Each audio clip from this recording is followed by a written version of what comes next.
반갑습니다. 우리 2024년 2학년 마지막이네요. 5단원 동물과 에너지 개념 정리 영상 우리 기말고사 대비 영상이겠죠. 시작하도록 하겠습니다. 자, 단원 제목이 5단원입니다. 동물과 에너지. 우리가 1학기 때는 4단원에서 식물과 에너지에 대해 배웠어요. 식물이 자, 오늘 천천히 합시다. 자, 생물, 세포. 생물은 세포로 되어 있죠. 생물을 이루는 가장 기본적인 단위가 세포입니다. 근데 이 세포가 살기 위해서는 뭐가 필요하냐? 에너지가 필요합니다. 그렇기 때문에 일단 우리 1학기 때 식물도 에너지가 필요한 거고 동물도 에너지가 필요한 거예요. 식물이 에너지를 어떻게 얻냐에 대해서 1학기 때 자세히 배웠던 거고 오늘 이제 2학기 내내 배운 내용은 동물이 살아가기 위해선 에너지가 필요한데 이를 어떻게 얻냐라는 거를 설명한 겁니다. 자, 뭐 단원 순서 상관없이 그냥 쭉 얘기해 볼게요. 그렇기 때문에 가장 메인이 되는 단어는 뭐냐? 세포가 에너지를 얻는 방법. 자, 천천히 하겠습니다. 세포가 에너지를 얻는 방법.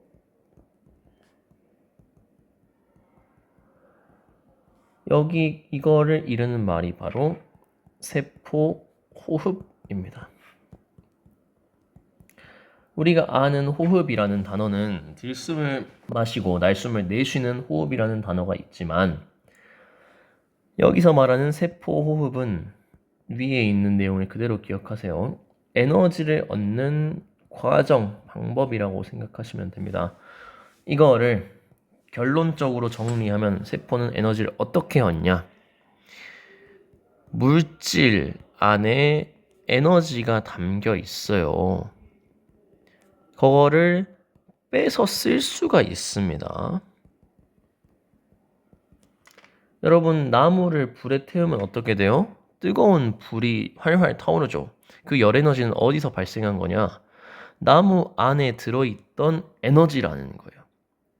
이런 식으로 모든 물질 안엔 에너지가 들어있는데 이거를 생명체가 빼서 쓰는 법을 적응해 나왔다라는 겁니다.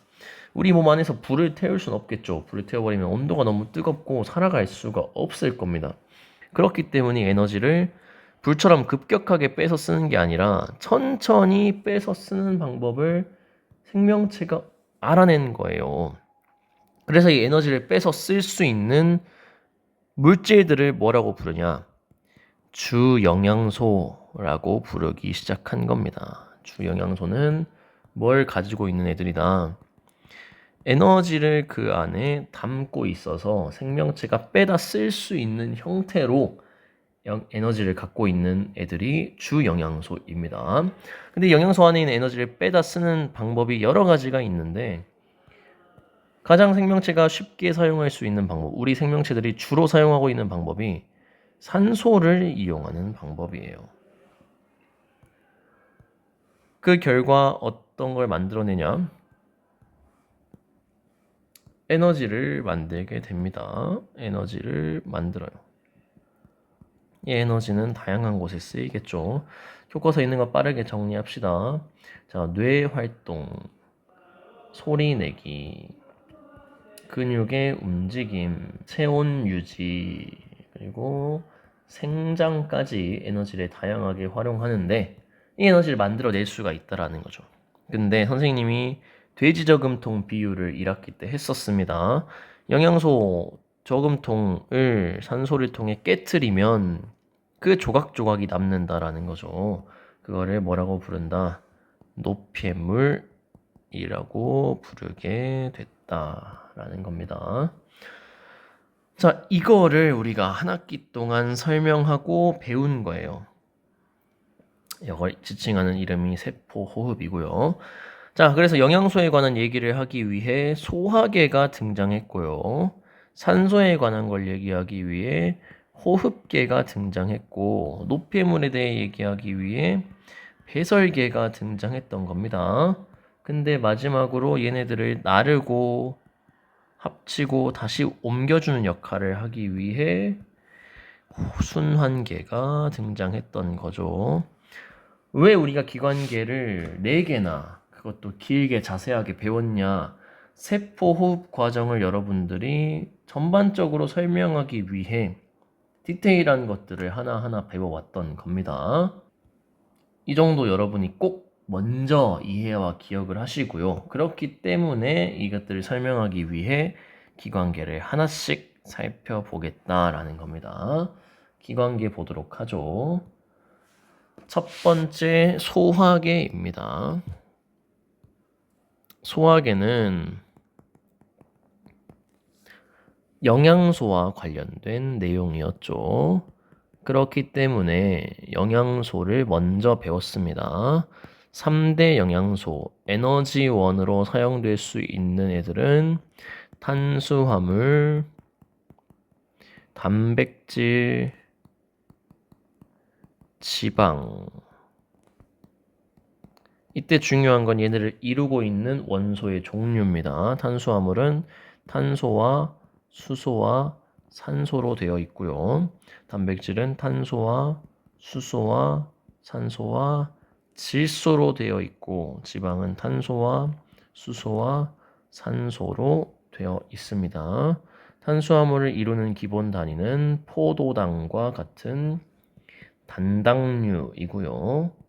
단백질을 이루는 기본 단위는 아미노산입니다. 지방을 이루고 있는 기본 단위는 지방산과 모노글리세리드입니다. 이때 특징은 탄수화물은 주 에너지원으로 이용된다라는 거고요. 단백질은 근육을 구성하고 에너지원으로도 쓰인다. 지방은 탄수화물이 에너지원으로 쓰이고 나서 저장되는 형태가 지방이라는 겁니다. 따라서 우리 피부를 덮어주고 그 구조적 특성상 체온 유지에도 이용이 된다. 이렇게 먼저 기억을 하시면 될 것 같고요. 자, 3대 영양소를 지나가면 2개가 추가되죠. 5대 영양소를 이야기할 때 무기염류와 비타민이 추가됩니다. 무기염류는 몸을 구성한다. 예를 들면 뼈와 치아를 구성하고요. 등등 다양한 역할을 합니다. 사실은. 자, 비타민은 우리 몸을 구성하지 않아요. 다만 우리 몸의 기능을 조절해 준다 라는 거죠. 마지막으로 6대 영양소로 하나 더 추가하게 된다면 물이 되겠습니다. 물은 혈액의 구성 성분으로 모폐물 등을 운반하는 데 주고 비열이 높기 때문에 체온 유지에도 활용이 된다. 먼저 영양소에 대해 얘기를 했습니다. 자, 뭐 예시들도 좀 알면 좋을 것 같죠. 탄수화물은 밥, 감자, 옥수수 등이고요. 자, 단백질은 뭐 고기 등이었죠. 지방은 기름 같은 것들이 있었고, 자, 무기염류는 뭐 우유로 할까요? 우유. 뭐 비타민 같은 거는 과일. 물은 그냥 물이니까. 자, 이 6대 영양소는 모두 먹어줘야 됩니다. 골고루. 에너지원도 당연히 필요하고 몸을 구성하고 기능을 조절해주고 다양한 역할들을 하기 때문에 한 영양소도 적당히 먹지 못하면 몸에 문제가 생깁니다. 영양소가 한 3가지 일이죠. 몸을 구성, 에너지원, 몸의 기능을 조절. 이 3개 중에 하나만 해도 영양소로서 우리 몸에 꼭 필요합니다. 한 가지 영양소만 먹어서는 절대로 생명활동을 유지하는데 정상적으로 살 수가 없다는 거죠. 다음으로 중요했던 건 영양소의 검출이었습니다. 아까 탄수화물은 덩치가 큰 녹말과 덩치가 작은 당류, 포도당으로 나뉘고 단백질이 있었고요. 지방이 있습니다. 얘들은 특이하기 때문에 중요하기 때문에 검출하는 방법을 다 사람들이 연구해 놨어요. 녹말은 아이오딘화, 칼륨, 용액을 사용하고 이를 통해 반응이 일어나면 청람색이 나옵니다. 포도당은 베네딕트 용액을 사용하고요. 이거가 반응하면 황적색이 나옵니다. 자, 단백질은 퓨렛 용액을 활용하고요. 반응이 일어나면 보라색이 됩니다. 지방은 수단3 용액을 사용하고 반응이 일어나면 선홍색이 됩니다. 자, 이름과 방법들을 좀 기억하시고요. 이에 대표적인 예시들 하나씩 적어드렸었죠. 자, 녹말은 미음, 포도당은 양파즙, 단백질은 달걀 흰자, 지방은 식용유. 영양소를 가진 애들 중에 투명하고 흰색인 애들을 확인을 했습니다. 이때 중요한 건 베네딕트 용액은 물 중탕을 해줘야 색깔이 제대로 나온다까지 얘기를 했었습니다. 자, 영양소 요 정도 하고 중요한 건 이제 소화계의 내용이죠. 소화 물질들, 소화하는 기관들이 어떻게 되는지를 그림을 통해 우리가 했었습니다. 자, 탄수화물. 자, 하나씩 합시다. 소화는 덩치가 큰 입자의 크기가 큰 영양소를 우리 몸이 흡수할 수가 없어요. 우리 몸에는 세포막이 있기 때문에 덩치가 너무 큰 애는 통과할 수가 없습니다. 따라서 크기를 쪼개줘서 여기에 통과할 수 있도록 만들어주는 것이 소화라고 했죠. 그렇기 때문에 소화를 할 대상은 어떤 애들이냐? 입자, 덩치가 큰 애들입니다. 그래서 소화해야 되는 애들은 크게 누구야 있냐? 탄수화물 중에서 덩치가 큰 녹말이 있고요. 단백질 덩치가 크고요.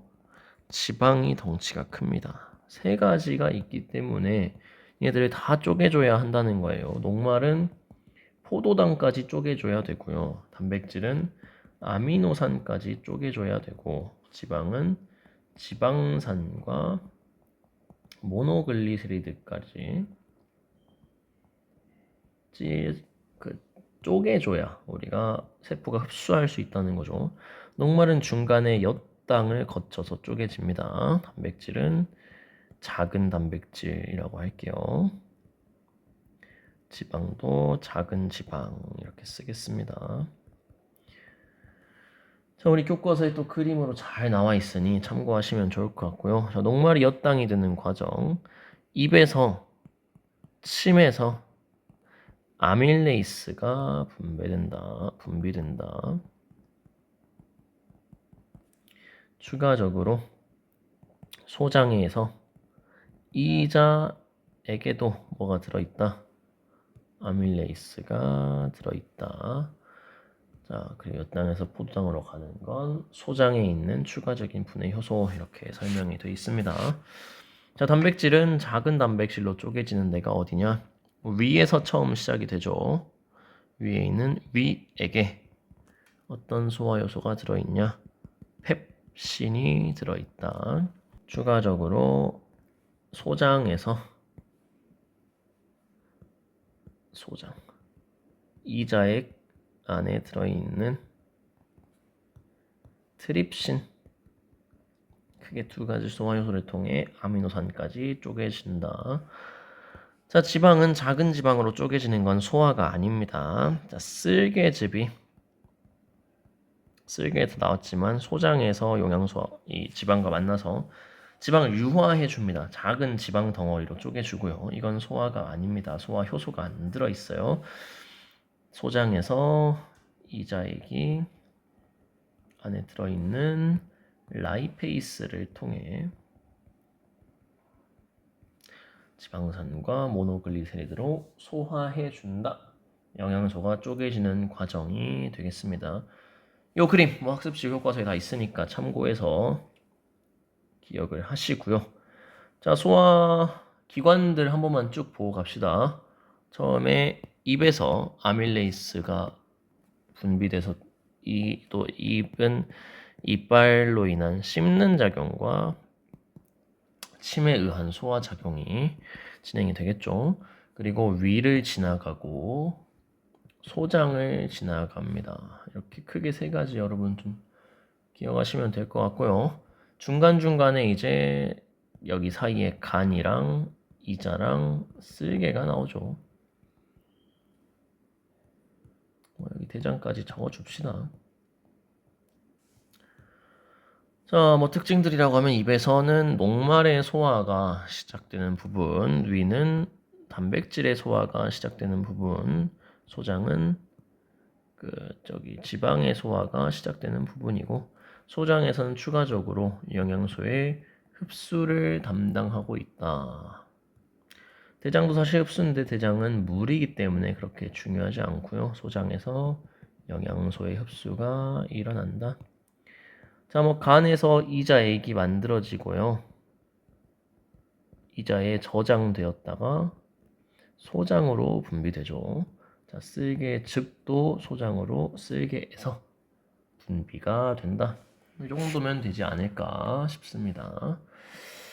영양소 흡수에 대해서만 한 번 더 얘기하면 좋겠죠. 소장은 울퉁불퉁하고 그 사이사이에 이렇게 뻘뻘뻘 융털이 튀어나와 있다. 융털을 자세하게 보면 그 안에는 이렇게 암죽관이 있고 융털 소장입니다. 암죽관을 둘러싸고 있는 그물 같은 혈관들이 이렇게 있습니다. 이 그물 같은 애들이 모세의 혈관이다. 둘의 차이는 뭐냐? 암죽관으로는 지용성 영양소, 지방이 되겠죠. 흡수가 되고 모세혈관으로는 수용성 영양소, 포도당, 아미노산, 무기염류 이렇게 교과서에서 이야기를 해주고 있습니다. 자, 이 정도 소화하게 하면 될 것 같고요. 다음 순환계입니다. 자, 순환계 크게 세 가지에 대해 얘기를 했죠. 혈액, 혈관, 심장 이렇게 세 가지 얘기를 했습니다. 자, 첫 번째 혈액에는 자, 다양한 애들이 들어있지만 크게 혈장과 혈구로 나뉘고 혈장은 액체 성분, 혈구는 세포 성분 이렇게 얘기합니다. 혈장에는 이산화탄소, 영양소, 노폐물 등을 운반하는 일을 하고요. 혈구 안에는 적혈구, 백혈구, 혈소판이 있다. 적혈구는 산소를 운반합니다. 헤모글로빈 빨간색 덕분에 산소를 옮길 수 있다고 했죠. 백혈구는 식균 작용, 세균을 잡아먹는 일을 하고요. 혈소판은 혈액을 응고시켜서 딱지를 만드는 역할이다 라고 했습니다. 자, 두 번째 혈관에는 세 종류가 있죠. 동맥, 정맥, 모세혈관. 자, 동맥은 심장이 여기 있으면 심장에서 나가는 애들이 동맥이고요. 심장으로 돌아오는 애들이 정맥입니다. 동맥은 온몸 구석구석 두껍기 때문에 압력을 견디기 위해 두껍죠. 모세혈관 그 온몸 구석구석 갈 수가 없습니다. 따라서 얇은 모세혈관이 온몸 구석구석을 갔다가 정맥을 타고 우리 몸에 들어온다라는 겁니다. 이때 특징이 있는 애는 정맥에는 판막이라는 애가 있어서 혈액의 역류를 방지해준다. 이렇게 기억하시면 될 것 같고요. 사실 뭐 중요하게 외울 만한 건 심장이었죠. 심장. 자, 심장은 사실 4개의 방으로 이루어져 있다. 좌심실, 좌심방, 우심실, 우심방 이렇게 이어져 있다. 자, 좌심실에서 역할은 혈액이 나갑니다. 대동맥을 타고 온몸으로 출발.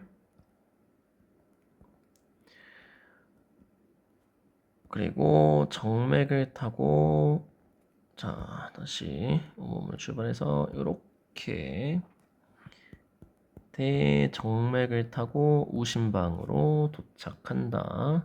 우심방에서 우심실로 혈액이 내려오고 우심실에서는 폐동맥을 타고 폐로 출발합니다. 쭉 와서 폐에서 다시 폐정맥을 타고 좌심방으로 오고 좌심방에서 좌심실로 내려가게 된다. 각 혈관의 이름들을 좀 기억하시고요. 온몸으로 가는 애가 좌심실 대동맥이다. 이렇게 기억하시면 되겠죠. 폐로 가는 애가 우심실 폐동맥입니다. 자, 어디가 산소가 많을까요?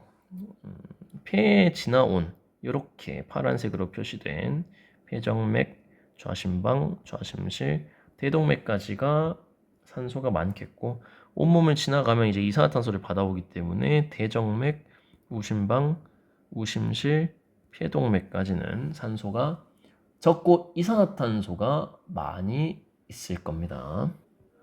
온몸으로 간 애들은 산소가 줄어들 것이고요. 이산화탄소가 늘어나겠죠. 폐로 간 애들은 산소가 늘어나고 이산화탄소가 줄어들어서 나올 겁니다.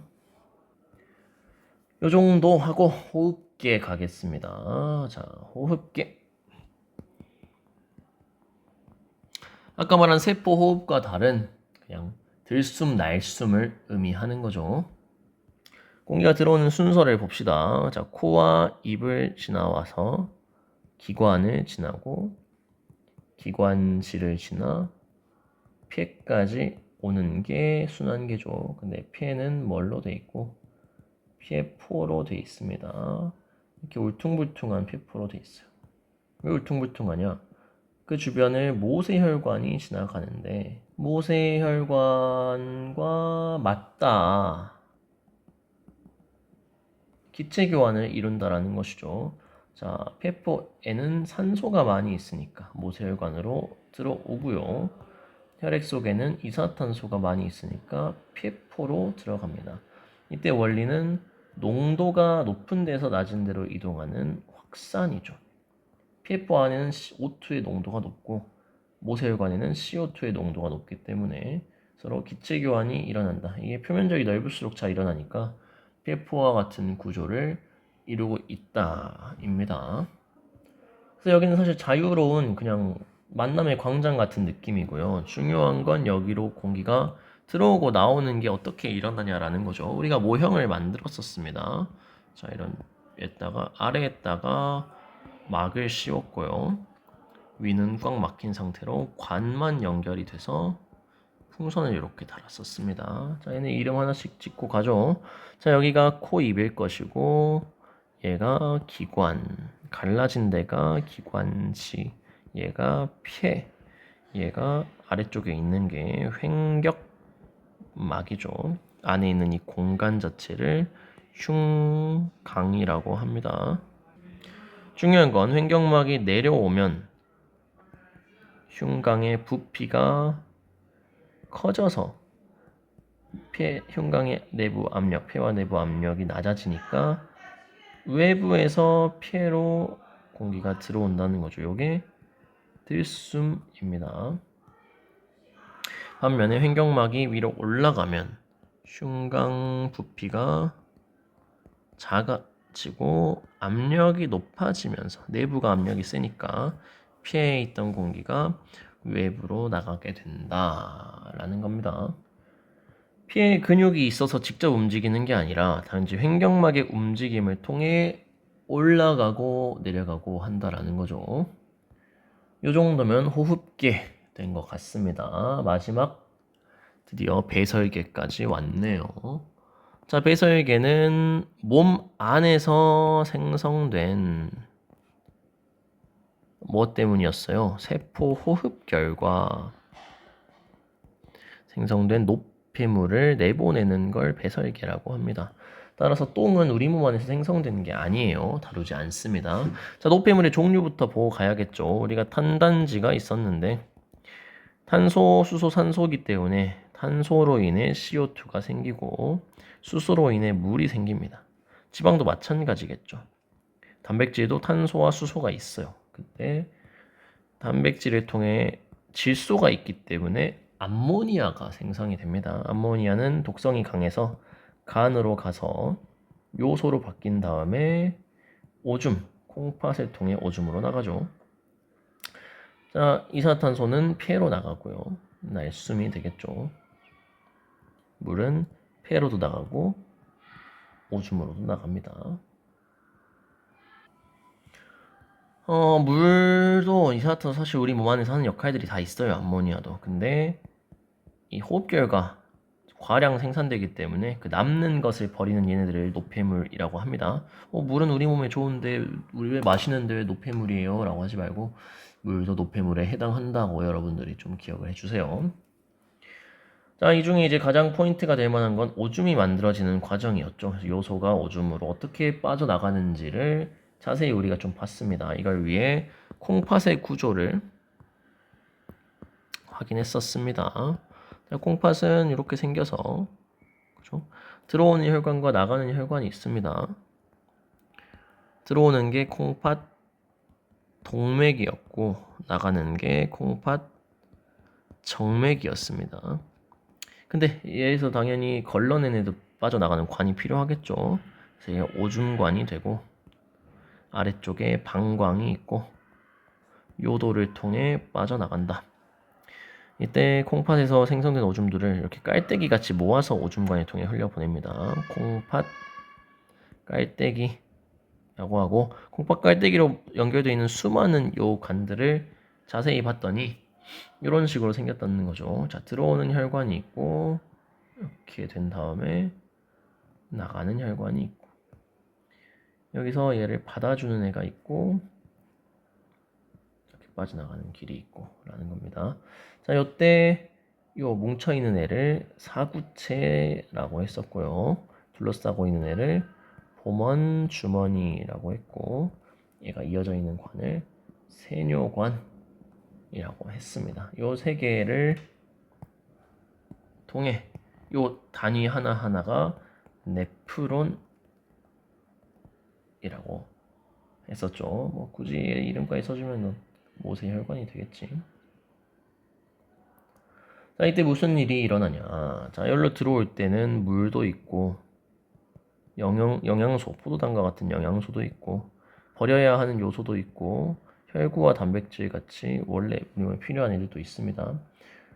자, 혈액이 들어와서 여기를 돌게 되면 여기 사구치는 얇은 혈관으로 이루어져 있어요. 그렇기 때문에 두꺼운 데서 얇은 데로 가게 되면 속도가 빨라집니다. 따라서 슝 가면서 안에 있는 내용들이 빠져나와요.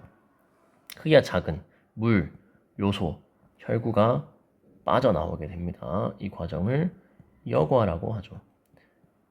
근데 자, 혈구는 안 빠져나갑니다. 자, 여기 물, 포도당 요소 세 가지가 빠져나오죠. 혈구는 위에 있습니다. 크기가 크기 때문에 크기가 작은 아래에 있는 이 세 개만 빠져나오게 됩니다. 근데 이 중에 우리 몸에 필요한 물과 포도당은 다시 흡수를 해주는 게 좋겠죠. 따라서 세뇨관에서 모세혈관으로 흡수가 일어납니다. 이걸 재흡수라고 하고요. 이때 빠져나가지만 여전히 남아있는 요소가 있어요. 그래서 요소 같은 애들을 다시 세뇨관으로 내보내는 것이 분비 세 가지 과정이 일어나겠습니다. 자, 아래쪽은 오줌으로 빠져나갈 것이고 위쪽은 혈액으로 가겠죠. 참고하실 만한 건 콩팥으로 들어가는 애지만 심장에서 나오고 있기 때문에 콩팥 동맥으로 말씀을 하셔야 되고요. 들어오고 이제 나오는 콩팥 동맥과 정맥의 차이는 요소의 양이 동맥에 많겠죠. 나올 때는 걸러진 상태이기 때문에 정맥에는 요소가 많이 포함되어 있지 않다라는 겁니다. 오줌이 만들어낸 세 가지 과정, 여과, 재흡수, 분비 기억하시고, 여과는 크기에 따라서 크기가 커다란 혈구와 단백질은 여과가 되지 않는다. 좀 기억하시고, 재흡수는 좋은 걸 먹는 거, 분비는 안 좋은 걸 버리는 거. 재흡수는 물과 포도당, 요소, 분비는 요소가 되는 거다. 이렇게 배설계 이해하시면 되겠습니다. 자, 처음에 얘기했던 내용들이 단원 마지막에 나와 있으니까 한 번 더 좀 정리를 하죠. 자, 기관계들이 소화, 순환, 배설, 호흡, 배설 뭐 순서가 바뀌었는데 얘네가 다 사실은 연결돼 있다라는 거예요. 이거를 유기적이라고 얘기합니다. 얘네가 생명 활동을 위한 에너지를 만들기 위해 서로 연결되어 있다라는 거죠. 에너지를 만드는 영양소와 관련된 순환, 소화계. 여기는 이제 식물처럼 포도당도 맞지만 단백질과 지방도 우리가 에너지를 사용할 수 있어요. 그렇기 때문에 암모니아가 생겨난다고 했죠. 자, 이 에너지 활용 아까 5가지 얘기했던 거, 그럼 아까 얘기한 내용 다시 확인해 보시고요. 얘네가 각각 하는 일, 물질들을 여러분들이 구분을 해서 뭐가 어디로 이동하고 뭐가 어디서 만들어지고 하는 거를 시간을 들여서 천천히 보시고 외우시는 시간이 이번 단원의 시험을 잘 보기 위해선 필요합니다. 차곡차곡 준비하셔서 1년을 잘 마무리하셨으면 좋겠습니다. 한 해 동안 고생 많으셨습니다. 수고하셨습니다.